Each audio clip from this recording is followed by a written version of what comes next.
Welcome, everyone. I'm Jeff Johnson, president of MSP Success Magazine, and really excited to bring together this great panel discussion that we're going to have today, talking about cybersecurity for MSPs in 2022. And this is really part of a celebration of the launch or inaugural issue that we'll have coming out for our members and our readership of MSP Cybersecurity Magazine. Here, and everyone that's on this panel is actually their company or themselves are featured in that magazine. So we wanted to bring them all together. It's an important topic here. And so I first wanted to just go through it and introduce and let each of you that are on the panel introduce yourselves here for everyone that's out there. So let's start with here with Danny Jenkins from ThreatLocker. Danny, just introduce yourself, a little bit about ThreatLocker here, and then we'll dive into some questions.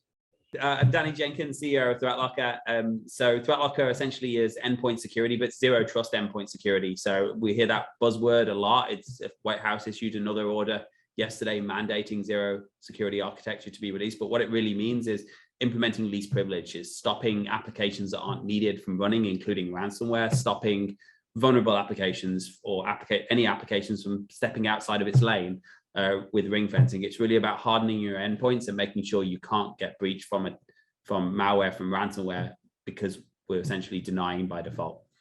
Okay, excellent. Jason, why don't you introduce yourself? Yeah, so Jason Price, I am a channel development manager at datto. Datto has been around since 2007, and we started off as being this backup company, making sure that we're protecting data no matter where it lives. And I think that we've evolved over the years into a cyber security company, right? So encompassing different areas of how to protect MSP clients in their infrastructures from harm, and that can happen in various ways. But happy to be here and excited to be on this panel. All right, excellent. We've got Josh Peterson. Josh? Yeah, hi, everybody. Josh Peterson, Director of Product Marketing at Malwarebytes. Malwarebytes is an EDR company that supports enterprise, Fortune 500, all the way down to SMB customers and MSPs. And the MSP area is my kind of focus. And yeah, looking forward to having a good conversation today. All right, excellent, Josh. Will, why don't you go next? I just want to say thank you for having me on. Like I say in my SOC, it's a great day for cyber. I'm the director of threat operations for Blackpoint Cyber.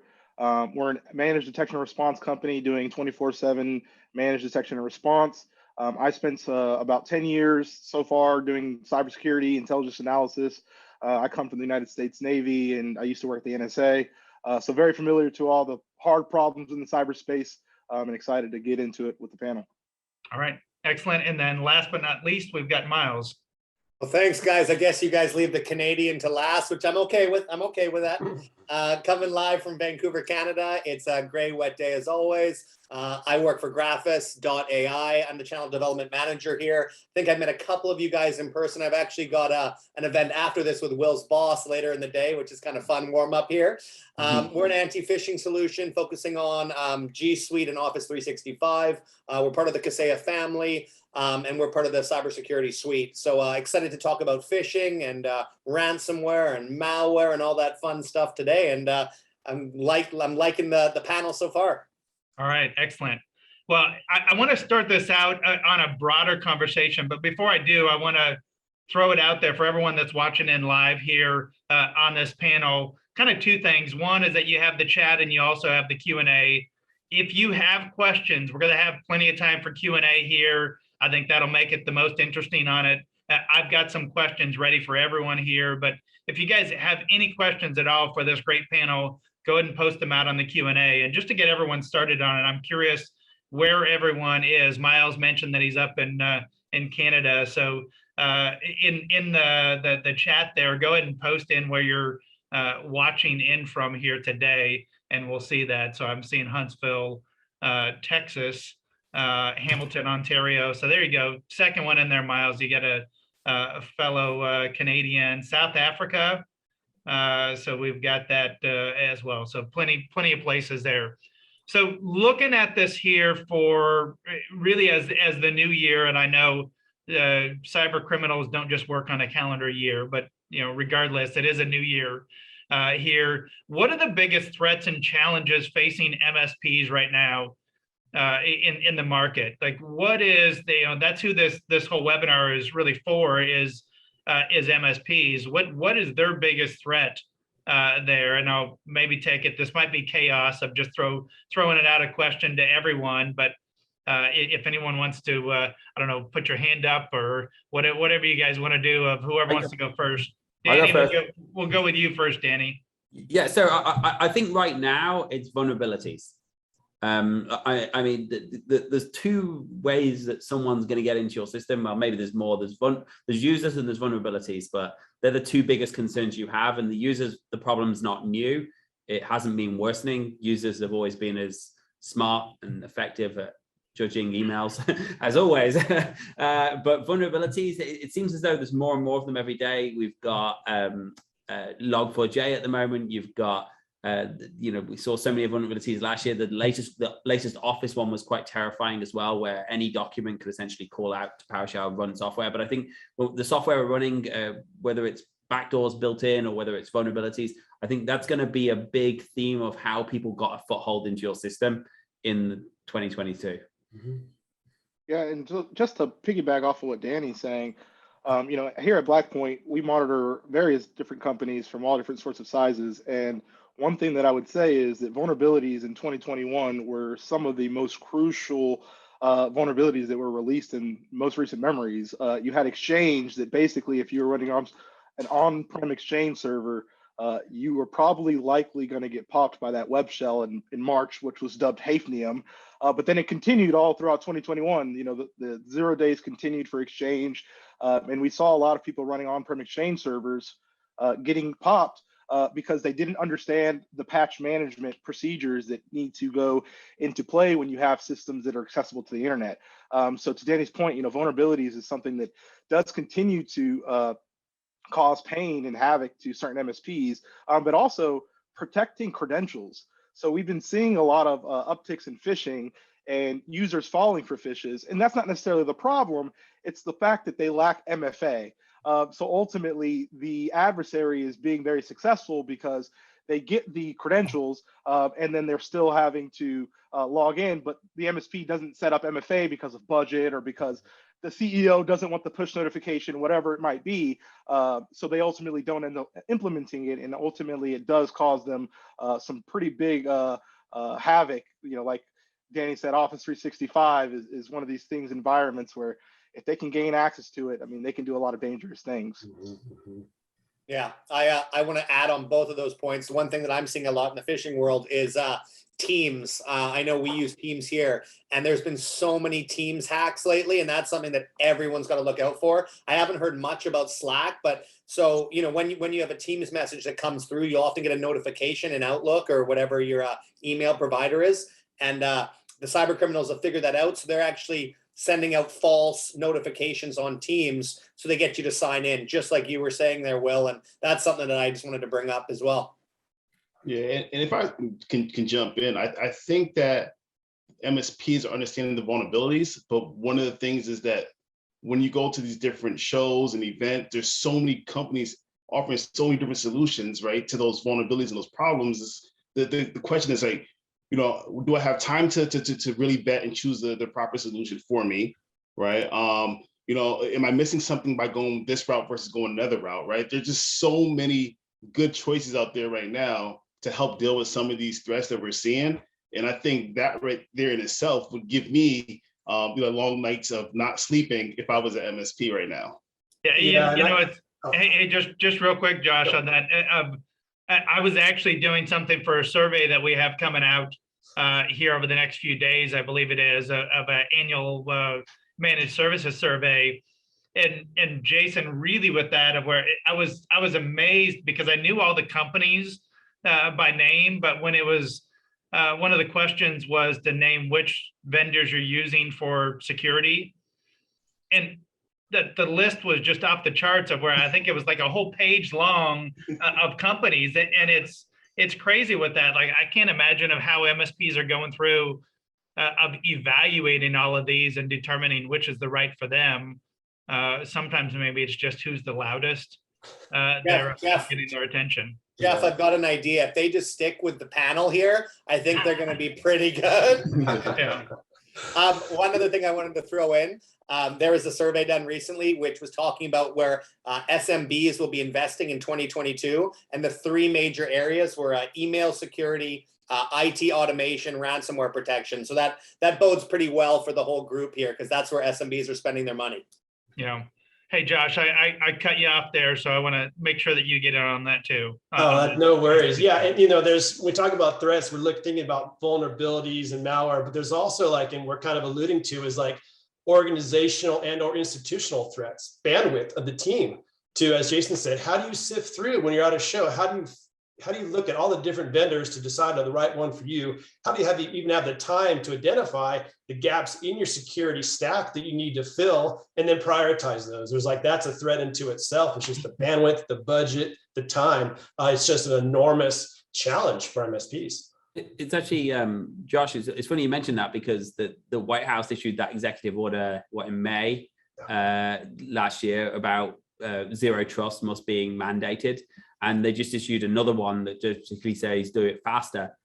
It's guess what? It doesn't matter how much billions of dollars you throw at it, someone at the other end has to do the work. And if you use tools, you can reduce, and that's why pretty much everyone here exists, is because we are a tool to make you perform a certain action better and faster, hopefully. But you can reduce your overhead, but at the end of the day, you can put $20 billion into something if you want. If there's no people at the other end to do the work, pieces of paper being signed by the president isn't going to do much.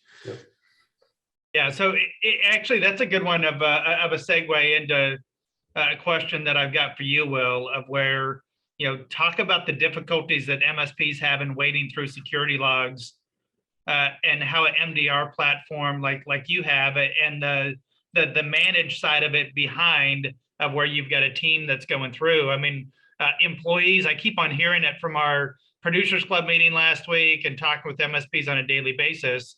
The staffing is a big major issue. And when you're talking about time, not just of learning the tools, but also of even just wading through everything to be able to find the bad actors that are getting into their clients' networks, that's an issue. So talk about that a little bit. Yeah, absolutely. We have a saying that offense drives defense, and it's hard to stay afoot of what the adversary is doing because they're consistently changing their tactics, their techniques, their procedures, right? So we have this thing called logging, and most MSPs associate logging with, like a SIM or some log management platform. And it's great because you can aggregate a whole bunch of data. Now, the problem within that sort of style of security monitoring is, what do you log? How do you know what's effective to actually log? Are firewall logs more effective than Active Directory logs? Are MFA logs needed? And so when you start thinking about all these different log sources that you have, I think where a lot of managed security services sort of fail using SIMs and log management platforms is they try to aggregate as much data and then ultimately say, we're going to create detections off this data. And it's a static detection. Hey, if this happens, then trigger an alert. Now, the problem with that is that adversaries, they change their tactics and techniques quickly. So you create a static rule, and then the adversary changes a command line argument, and it no longer triggers a rule. So now your team has to go back and then configure that SIM or that rule aggregator to basically capture that activity. So it lacks sort of that real-time visibility that a true MDR platform will provide you. And true MDR really is something that is going to be detecting the activity and also responding to that activity. Whereas log platforms, they can detect stuff, but I haven't seen a log platform yet that's been able to isolate a machine off the network. And so these are the things that we're talking about when we go for discussing our security stack. MDR is really a solution that's driven to manage all of an MSP's detection and response for any malicious activity that we might detect in a customer base. Now, we might use logs to help answer questions that are a little bit more deep review. What files did the threat actor touch? What did they modify? What accounts continue to fail? Why are they failing? Is it a process associated with that user? Logs are going to give you a little bit more holistic view. But for proactive security, I think we've realized over time using, the Splunks, the Elastics, to aggregate data and then hopefully create your static rules is a little bit cumbersome for an analyst to do that. I worked for a Fortune 500 financial services company where we had a cyber threat center of 15 people. And I mean, every single day we were spending time modifying our rules because it was changing that quickly. And a lot of times we were a day or two behind the actual curve. So it's important to have a sort of a tool that allows you to move flexible to what the adversary is doing. And that's what true MDR sort of offers an MSP. Yeah, I think that the employee side, I mean, you guys didn't necessarily mention it so much in that beginning, but it continues to be an issue, is that the more and more complex this is, when Jason alluded to it with the number of tools and where do you have the time to go out there and evaluate it as an MSP. But when you're talking a lot of MSPs that are 4, 5, 10 person companies, smaller than that one group that you had at that firm, and they're managing everything from desktop to a CEO that's calling with an issue that they can't print and everything else, plus the security side of things. They need help. Yeah, absolutely. And patch management, and that's where prioritizing patch management. How do you know as an MSP which vulnerabilities you should prioritize to the top? It's confusing, the CVSS scores, because you can have a CVSS score very low that could potentially be more impactful to you as your MSP or your customer than something that's at a 9.8 that you don't even run in your environment. So I think there's a lot of that we need to sort of fix in 2022. And security is a marathon. We're going to be through this. It's going to continue on. It's it's not a day overnight thing. So I know someone was going to jump in there. I believe I heard someone talking. Yeah, well, what I was going to say is part of the thing is with MSPs that I think that to get ahead of this, you need to focus on tools that have some kind of service cost reduction.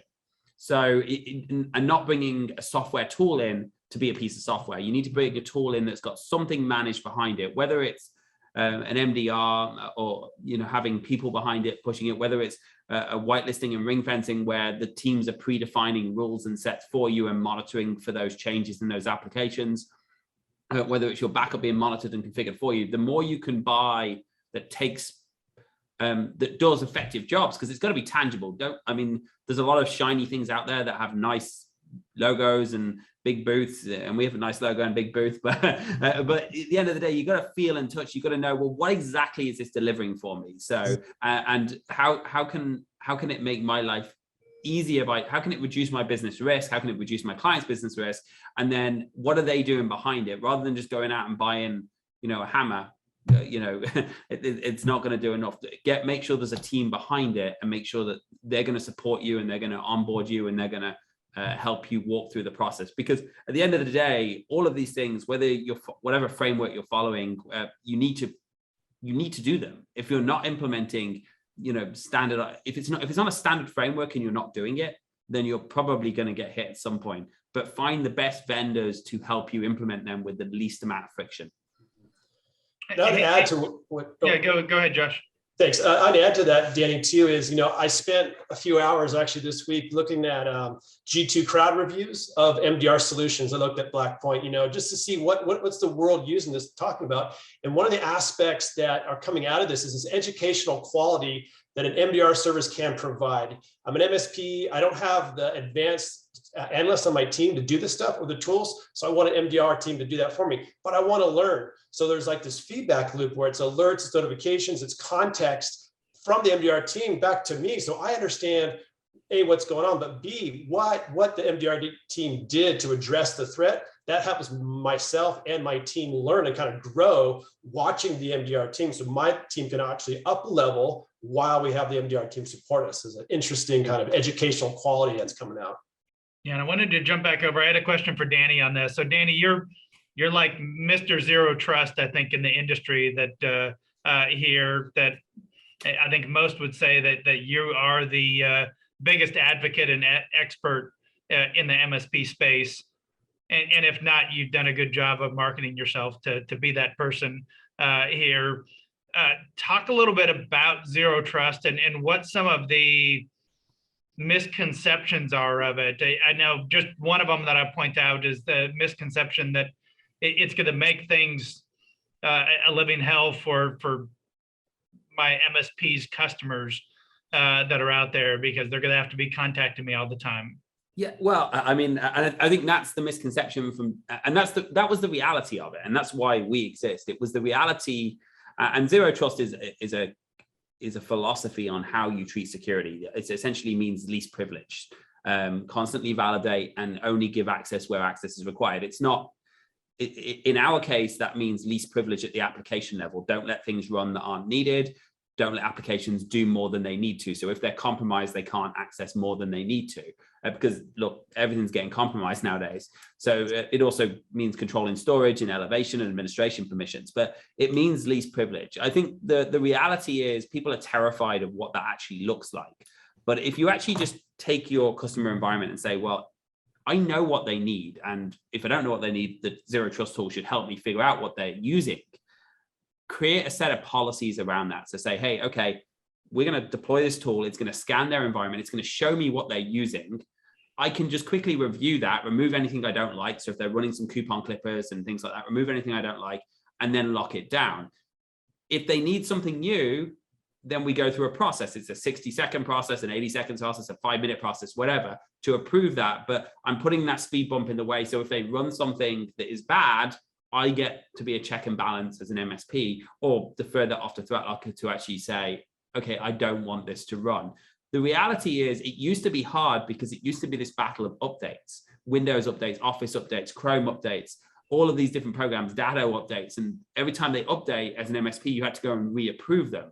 But we took away that burden and we do that in-house. That's what puts the service behind it. So if there's a datto update, we're taking care of it. Microsoft just dropped a bunch of other updates yesterday, like 75 new updates off cycle, probably more vulnerabilities that we're going to read about in CVE articles. And as an MSP, if you're thinking about zero trust, you're thinking about, oh, that's a lot of work for me. But if you're using the right solutions, it comes back down to picking a tool that actually isn't just a screwdriver or a hammer and actually will do the work for you. You're just saying, I don't need to worry about this because I've got a policy to allow Windows. ThreatLocker's taking care of the rest.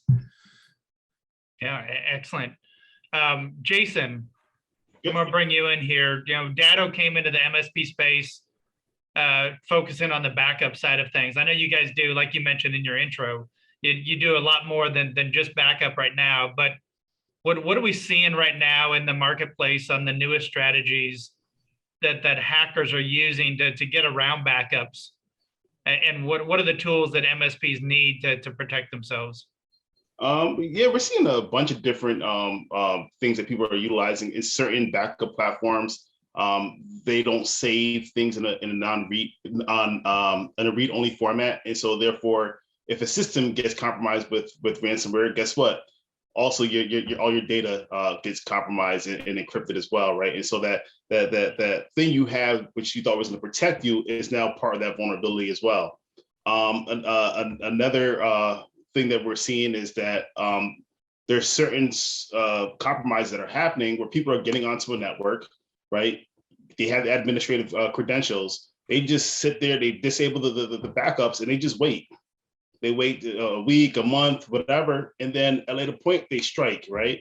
And guess what? When you go to use your backups are 3 months old or 4 months old or 5 months old, right? So those are the types of things that we've been seeing out there, and I'm sure there's plenty of other things that are happening as well, such as people utilizing backup solutions that don't have multiple locations, right? So the 3-2-1 principle, where you have multiple sets of data at different locations, so that if one is compromised, you still have the data elsewhere.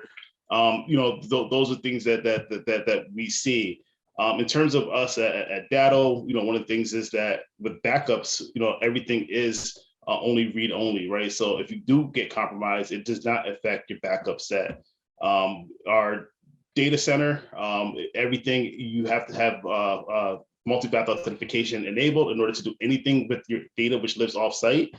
So that means, you can't have somebody just, use somebody's, credentials to be able to access information, delete information, or anything of that nature. We also do something crazy that we didn't think that we'd ever do, but happily we did it because it actually saved a ton of MSPs, where we started putting everything that was deleted from our cloud or our private data center into a recycling bin for an undetermined amount of time. And so what happened with that is if somebody went in and tried to delete everything, right, they got through, the first layer, the second layer, and they're in there and deleting stuff, we're able to actually capture that information because we don't permanently delete it for a certain period of time. And so we've had MSPs reach out to us, hey, the data's gone. And luckily, by having that fail safe there, we were able to get people their data back. So those are things that we're doing, and those are some of the trends that we're seeing out there in terms of backup, right? And so the thing I want to say about the backup aspect of datto and everybody on this panel, backup is like the thing that you hope you don't ever have to use, right? You hope all these other solutions that we're representing on this call are working, they're up to date, they're doing what they need to do, because backup is the last thing. What we want to do at datto is make sure that if you have to go down that route, that it's going to be a pain-free process. Do you mind if I add a quick tip in there?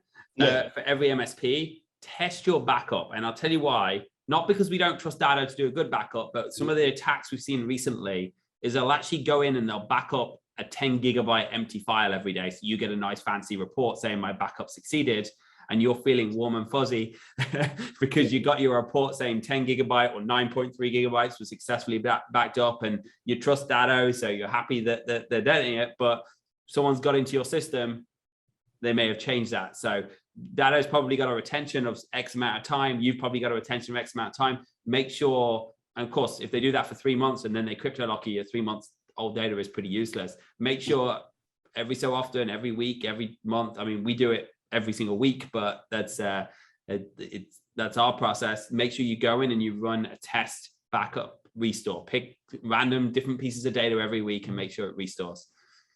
Absolutely. Very cool. Anyone else want to weigh in on that before I jump to phishing? Yeah, I just wanted to say, to Jason's point, I think in every single ransomware intrusion that we've responded to, the adversaries have attempted to turn off the backup solution, either by using a registry key or by using the service module. That's always a part of the tactic and technique. So if you're going to run backup solutions, 3, 2, 1, like Jason said, don't run a backup solution on the corporate network that's not segregated. It's basically accessible from a workstation.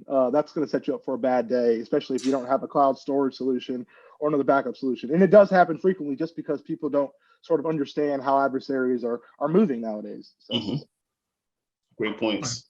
I was going to say as well, I'm guessing most of us have heard about the R-Evil or Revel or whatever you want to call it group that was busted up in the last couple of weeks. And surprisingly, from what I've read, that was actually done through them restoring their backup. And I can't get into too much detail, but supposedly there was, I'm not quite sure if it was a network key or something. And that's what led them to R-Evil, is through their backup. So they had a compromise that either the Russian or the Americans put on their system. So it's funny how it was used in reverse, it looks like, for the first time. Hey, Miles, sticking with you on this. So, you guys focus a ton on phishing here with the Grapha solution. What are the new phishing attacks that you're seeing in 2022? And how the heck do you actually change the mindset and behaviors of the employees of MSP's customers?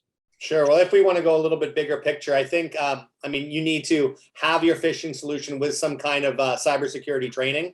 On my presentations, I always say, what's the point in having the keys to the Lamborghini if you don't know how to drive it, right? So, you need to back up your phishing solution with that cybersecurity training, because normal employees, doesn't matter if you're in tech or education or marketing or whatever you're in, whatever field or industry, you need to have those security solutions in place so you actually get to practice and actually see what these phishing solutions look like. I tell a story often where I was doing a presentation last month, and I was talking about 40 MSPs, and it was our first in-person Vancouver event. And I said, who has had an email come through asking for those $100 gift cards for Amazon? And I see Will's going, yep, he's heard about these. And I actually had one of these at my last job, where my boss was actually sitting in a room with me, and he sent me an email, and he said, hey, Miles, I want you to buy $100 gift cards for everyone in the office. Don't tell our accountant, and I'll pay you back at lunchtime with my own money, because I want everyone to get an Amazon gift card. And I thought, wow, that's really awesome of him. Turned out they had compromised his email. They had everything, his signature and everything.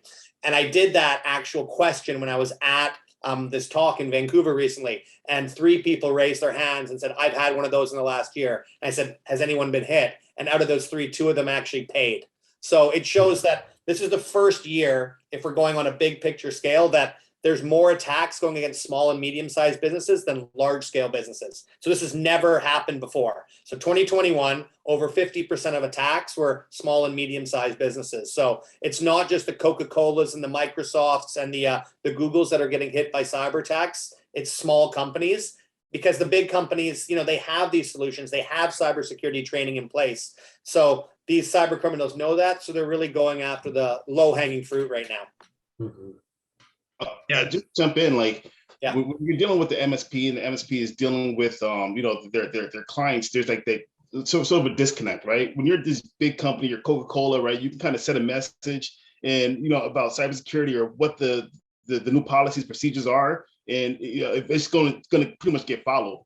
When you have an MSP who may go into a client's office once a week or once a month, or sometimes with automation, even more seldom than that, there's often like a disconnect in terms of what the MSP knows is good practices and what needs to happen, and what not to click on versus what their clients have available to them or informed about. So I see that as being like a huge disconnect that I see, or a big opportunity I see in terms of like the MSP versus their client space and what gets lost in translation or communication. I think there's also an underappreciation on how much small businesses will accept and how much they'll listen to their MSP. I think there's a fear in the MSP community that if I go and say this, if I go and say you need your 2FA, they're going to hit me. If I go and say you need a zero trust solution, if I go and say we need to add this in, they're going to say, no, this is stupid. You just go away. You don't understand. But it's actually, when we talk to partners and we work with partners and they message it and they talk correctly, that 98% of customers are actually accepting, and everyone believes that, oh, everyone's going to say no to me. They're going to have a meltdown over this. This is going to be bad.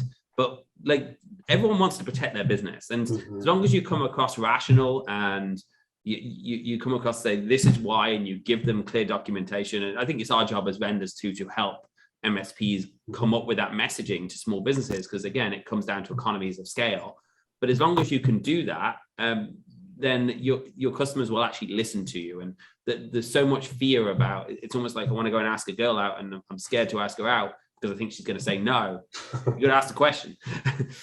I'll tap on to what Danny's saying is security is top of mind for businesses of all sizes and shapes now. A few years back, it wasn't the case. The small ones, like, who's going to go after me? They weren't really worried about it. Now it's top of mind. So they're willing to listen to MSPs to get that advice, but also pay. Like, yeah, come in, train my staff of 12 on how to, work with phishing emails, et cetera. What does that mean? Now, for the MSPs, as Jason mentioned, there is an opportunity there. And we kind of tie it back to, how do you pick a vendor? Well, vendors should all be helping to educate MSPs around the domains they're really good at. So like, we have this academy training, and our MSPs come in, they learn about spear phishing themselves. They take that content, repackage it, and can provide it to their customers as well. So helping MSPs educate their teams and then pass that on to their customers is just a great thing to do for everybody. I also think, on Josh's point, a question I get often asked is like, Miles, we don't hear stuff in the news about small companies getting hacked or breached. And that's what I often do. I'm often just sending articles in to MSPs because, you know what, everyone's heard of, the big hacks, but what about the small ones? I had a friend in Australia reach out to me, and their gym got hacked, their CrossFit gym, and they ended up paying a $10,000 ransom. You know what? Those stories don't get into the news. They get passed around between us and the industry. But I mean, I could give you 50 of those stories. I got one, a local private school in my town got hacked for $16,000. They don't want their reputation thrown through the mud. So that's not happening. In Danny's neck of the world, we have had a huge golf course just outside of London. Wentworth Golf Course was hacked just in Surrey. I'm in Florida, but. Oh, you are? Okay. I'm sorry. I was born in Cornwall, so I just assumed you were. I just have a Michigan accent. It's fine. Okay, there you go. Yeah, so Wentworth Golf Course was hacked in just outside of London, and they just took all the credentials, all the clients' details, names, and credit card info, and nothing has happened since. So they're kind of waiting to probably do some type of attack, but it's been over a year now. So Did you see sorry, go on. QuickBooks malware? That's a terrifying one because it's so rarely reported on. It's so rarely recognized because it does so little. Essentially, the user downloads a Word document which downloads an executable, or they run an executable. All the executable does is go into your registry, get your last QuickBooks database, open database, take that file, upload it to an AWS server, and then deletes itself. Not the QuickBooks database deletes the malware. It's like in, out. And they use that then, the assumption is they're using that to launch phishing campaigns, wire fraud campaigns, and that's a small business targeted attack. It's not targeting anyone but small businesses because SAP isn't using QuickBooks or Microsoft isn't using QuickBooks. To Danny's point, I mean, we see that all the time at Blackpoint, where companies are basically, saying, hey, we're small, we're this and that, but a lot of this malware, which we dub as info stealers, is meant to target these folks. It's meant to infect them. They know they probably don't have the most protections. It's meant to grab a bunch of data, exfil it out, and then use it for follow-on engagements. QuakeBot is a malware, which is awesome for phishing because it's going to drop a piece of malware on there that's going to pull a module that's going to basically pull all of the emails from Outlook. Then they're going to use those emails to inject themselves in the conversation and then create a domain that's very similar to what looks like your domain so that you think, hey, wait a second, this is an existing thread. It's coming from a very similar name domain. You automatically trust it because you feel like the conversation was existed, but reality, they stole that email using these info stealer malware to do their phishing. Right? They've gotten more sophisticated. Yeah, I mean, talking about existing domains, if you have an an L in your domain name, register it with an I because you cannot tell the difference between a capital I and an L, no matter how much you stare at it. And every MSP or every business, if they've got an L, go and register it with the other, because an attacker can go and register the same domain with an I, use an uppercase character, register SPF, DMARC. I've seen it done. It's terrifying. Yeah, I mean, I just did it yesterday, Danny. I was testing some GoFish and Nginx, evil Nginx configurations. And I mean, you can get an expired domain with a great reputation for $5 using expireddomains.net, right? So it automatically has all the reputation built in.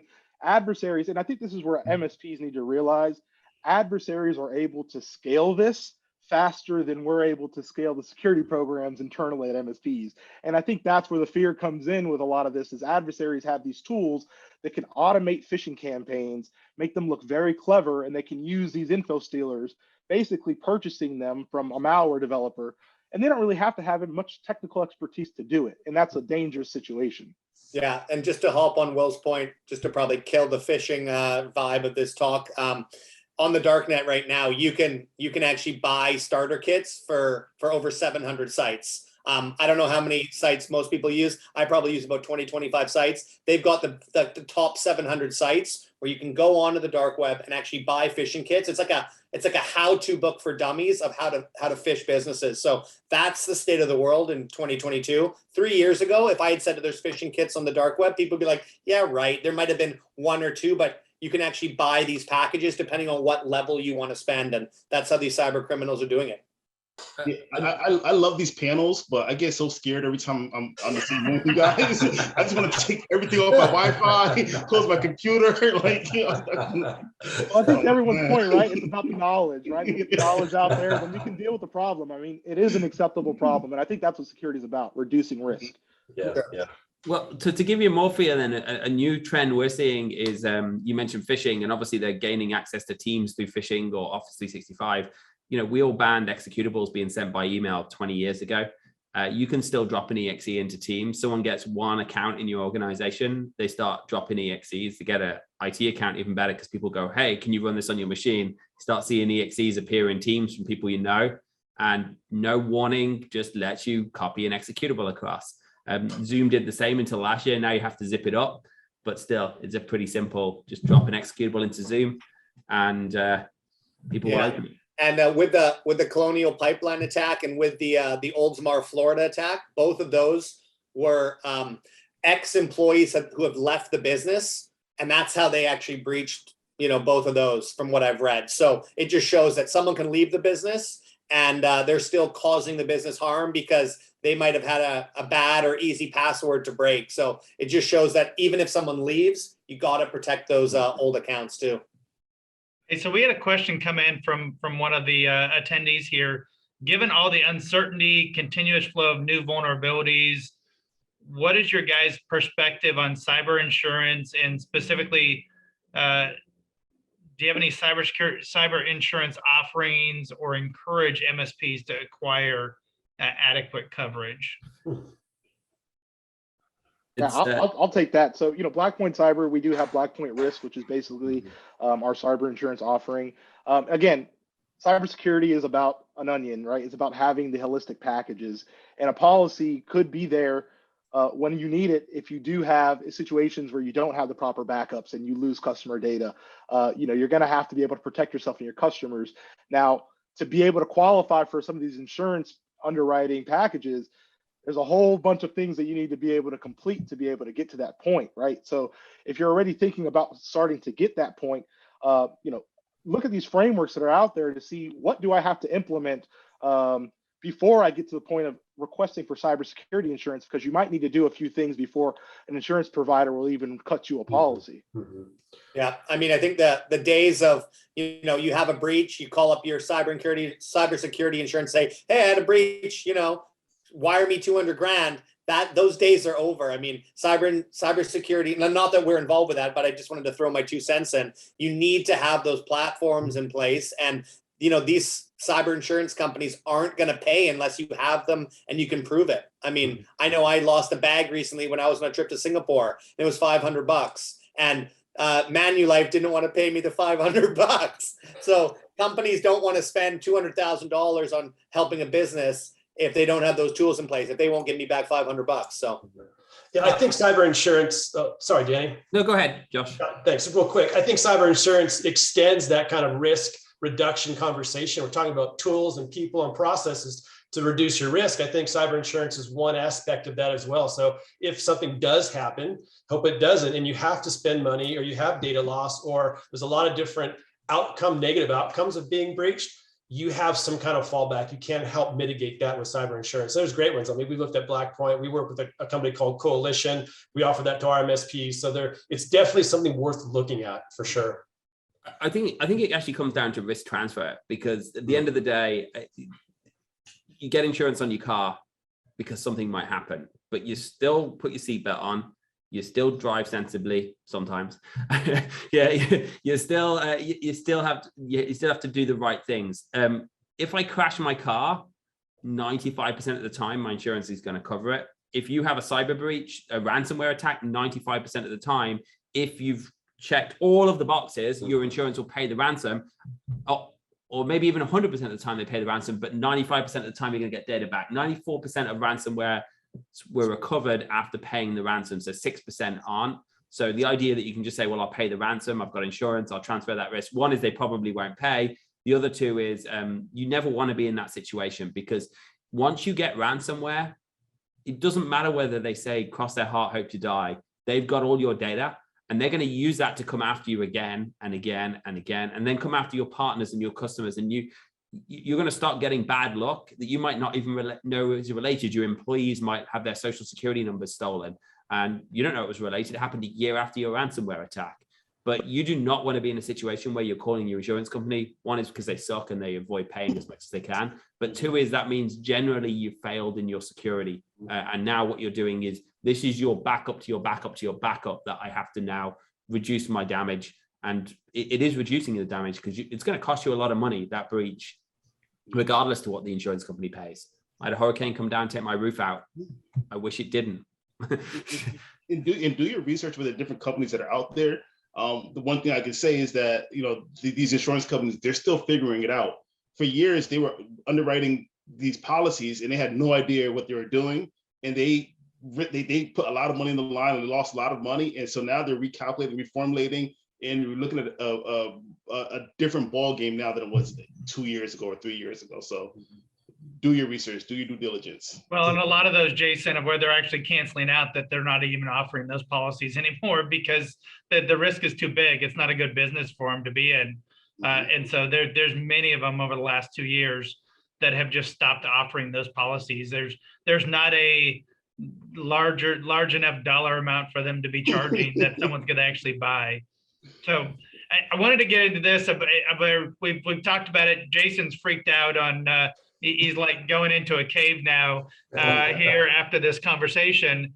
For MSPs, and I'm going to go through of each of you on this, or I'll let you guys actually just jump in, but make sure that everyone's got a chance. What is your prescription for 2022 that is like the must-haves that an MSP needs to be doing to protect their business and to protect their clients here? I'm gonna jump in. Yep. So now that, hopefully COVID is more so in the rearview mirror, I think one of the most effective ways to kind of learn, gather information is to actually go to different shows. So if you have the ability to go to, and when I say shows, it may be the Rob Robbins events, it may be ASCII, it may be all these different shows that are happening, hopefully in your neck of the woods. But I feel like you just learn so much. You see new vendors, you see new talking points, you learn how to make something make sense to your customers. You get to talk to other MSPs of your size, bigger sizes. And I think that's just the most, impactful thing you can do. I know the last year and a half, there's been a lot of virtual events, but for me, they just didn't pack the same type of punch in effectiveness. And so if there's one thing that I hope you guys can do, if you had the ability to do so, would be to kind of get out there and go to these shows, go to these events, and really soak up this information, because it's a lot. It's a lot of stuff. Are you at Zero Trust World next month, Jason? Huh? Are you coming to Zero Trust World next month then? Unfortunately, fortunately, I'm on paternity leave starting next week. Well, Nice. Unfortunately, I don't know. wait until the baby's keeping you up all night. But so I got a second. That's probably not the best, the number one prescription, but get out there. I mean, and yeah, I'll do a little bit of a pitch. Sorry, Jeff, but and datto was at Zero Trust World. I know that much. So come to Zero Trust World in February in Orlando. We actually have some really cool technical and business tracks around how to hack, how to protect yourself, and everything from building MSP tracks to building help desks and things like that. I would say as well, like I'm probably, out of everybody here, I'm probably the newest to the industry. I actually came over in 2020 from the travel space. And one thing I learned about the travel space is that there were so many different types of events. And this past year, I only got to start traveling. Canada opened up our borders in August. So I've gone to as many events as possible. And, I've done everything from like peer group events to big shows. I mean, obviously a couple of the shows were canceled this year, but that's the big thing. Jumping on Jason and Danny's point, try different events. I mean, if you've never been to an ASCII or a Robbins or our event, Connect IT, or a DattoCon, try something new this year that you haven't done in the past. Try going to a millionaire mastermind peer group, something different, because I was amazed by how different the events were and how you can take just one idea or one market utilization you want to try new from that one event, and it'll help you with your business. And talking to people like us, of course, is great, but see what's out there and see the different styles, because that really has helped, the MSPs I work with. I'd say another way to kind of capture all this is take time to look ahead. Now, of course, that's really hard to do because everybody's crazy busy, but there's so much opportunity. We've touched on so many different aspects of the willingness for SMBs to open their pocketbooks to really kind of lock in. They're partners for the future. And with XDR and MDR, and you have all these different tools, it's really hard to make sense of it. But if you could take the time to go to these events, see what's out there, and then decide where you want to be as an MSP, what you want to be offering to whom in the future, the time is now. There's so many great opportunities. There's so much more, budget by SMBs and mid-market companies to go into this. If you take the time to figure out where you want to get to, a lot of good opportunities out there to get there. Are we seeing in the MSP space that I heard someone, and I don't remember who it was, of one of our members was saying they're differentiating themselves because that they are a security first MSP, not necessarily calling themselves an MSSP, because I think a lot of small businesses don't get what that is or why they would need it.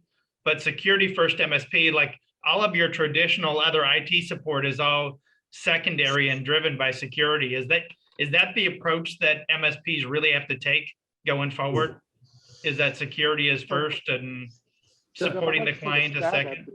Yeah, I'd like to take a stab at this. And, I think from my perspective, I don't necessarily think that MSPs have to brand themselves as security first MSPs, but one thing that I've realized just speaking with hundreds of MSPs a week, a lack of cybersecurity plans in MSPs, they don't exist. And so in 2022, I'd like to see more policies implemented in MSPs, vulnerability management policies, incident response policies.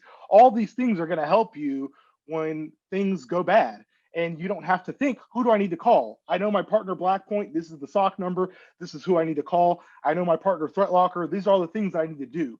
And I think what happens is we think we're preparing for a breach, but then when a breach actually happens, we realize, wow, I'm actually unprepared.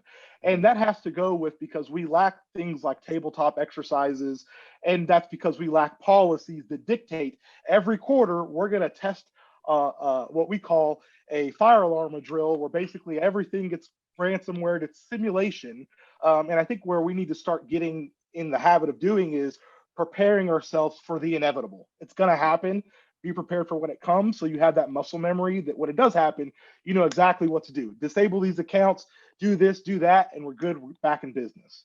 I think that's a big key in 2022. Absolutely. Just jump in. Yeah, get your own house in order.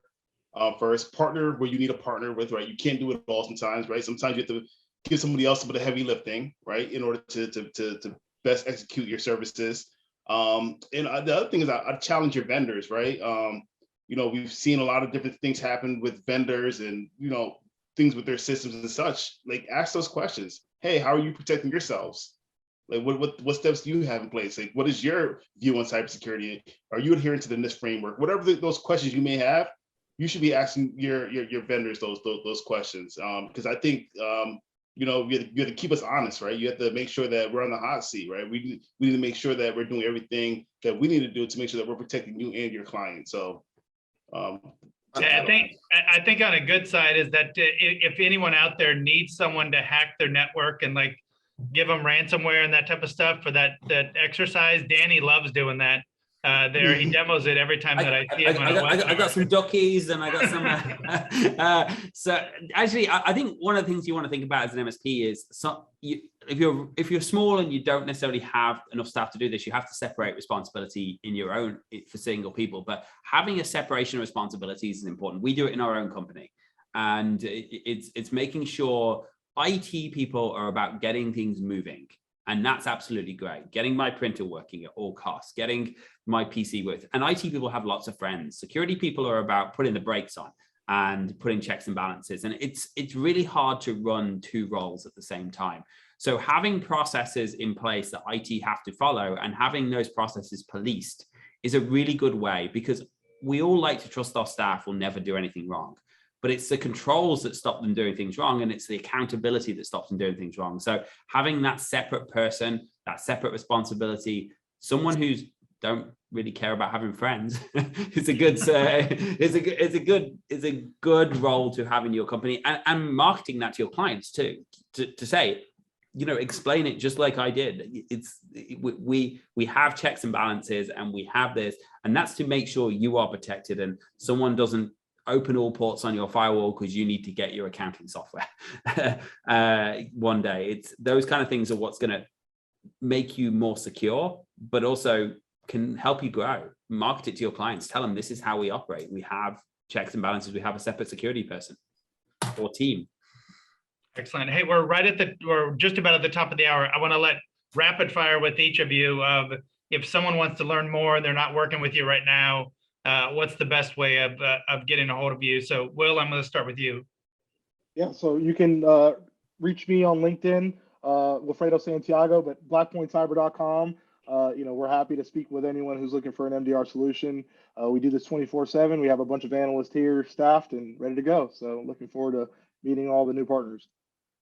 All right, Jason, you're going to be out, but how do they contact Datto to learn more about Datto's security solutions? Feel free just to still reach out to me. It's going to be J Price, it's PRYCE @datto.com. It will probably end up going to my boss, so he's going to love me or hate me. So this is great. But no, please feel free, just to learn about like all of our products, and thank you. All right, excellent. Miles, how about you? And watch this. This is the power of technology. All right, look at that, right into the chat. Oh, wow. So please do add us up on LinkedIn. I mean, it's just an honor for me to be here today. Like, some of the industry legends here. I love to see Danny and Jason. I haven't met Will or Josh. I mean, obviously, Jeff, I met you in person. Do reach out. I mean, this is a great place to obviously get information. I post a lot of stuff on thought leadership, a lot of informative videos, a lot of stupid videos, a lot of funny videos, and repurpose those, send those out to your clients. Do add us up on LinkedIn. We would love to connect with you here at Graphis. And, now that the Canadian government's allowing me to travel again, I'll be hopefully seeing some of you guys in person. I don't know if I'll be down in Orlando next week to see Danny, or next month to see Danny, but I'm in Orlando next month. I just don't know what the event is yet. So hopefully I'll see you guys all at a conference, and first round of drinks is on me, and that goes to the MSPs as well. All right. Josh, how about you? Yeah, you guys can find me on LinkedIn. I'd love to connect with you, and also to learn more about our Malwarebytes, EDR tools and MSP program, malwarebytes.com/MSP. All right, excellent. And then Danny, we're going to wrap up with you. Okay, so best thing to do if you don't already use ThreatLocker, schedule a demo on threatlocker.com. We walk you through the product in 45 minutes. Or just if you want to have great fun, go to threatlocker.com, click on Zero Trust World, and come to Orlando. We are going to show you how to hack. We're going to show you how to build help desk, and we're going to show you how to use the products. We've got loads of training, and it's going to be great fun. And I'm probably going to see a lot of guys here there too. And all drinks are on me on that weekend, those 2 days. And there you go. All right, I'm there. So free food. Miles, make sure you go to that one there, because Danny's already buying all the drinks. He'll save some money. 2.5 days of free alcohol. Oh. All right, guys. Well, thank you so much for spending the time here with us all today. A lot of great information shared. Thank you to everyone that joined us on the call today. This will be posted up at mspsuccessmagazine.com as a featured webinar recording that we have here. And watch your mailbox. Yes, the actual thing that is in front of your house or business that comes in with mail in it, because coming out soon is going to be MSP Cybersecurity Magazine. Should be in your mailbox in the next few weeks. And with that, we're going to wrap up the call. Thanks again, guys. Okay, that's great. Thank you very much. Cheers, guys. Thanks.